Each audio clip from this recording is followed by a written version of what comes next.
7 বছরের একটা শিশু বাচ্চাটারে মারতে মারতে মারতে মারতে পিঠের চামড়া তুইলা লাইছে মাদ্রাসার হুজুরে, মাদ্রাসার উস্তাদে।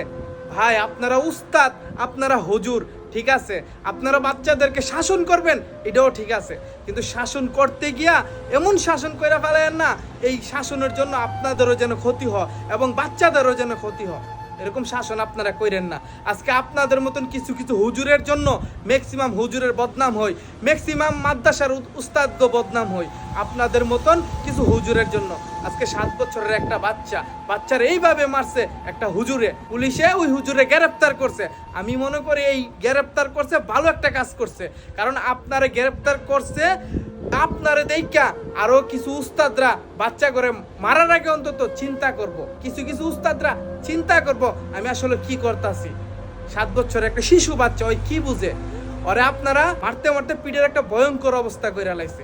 এই 7 বছরের একটা বাচ্চারে, এটা নসিন্দির ছেলে, এই হলো অবস্থা। তো এরকম হুজুরের জন্য ম্যাক্সিমাম মাদ্রাসার বদনাম হয়, ম্যাক্সিমাম হুজুরের বদনাম হয় এরকম হুজুরের জন্য।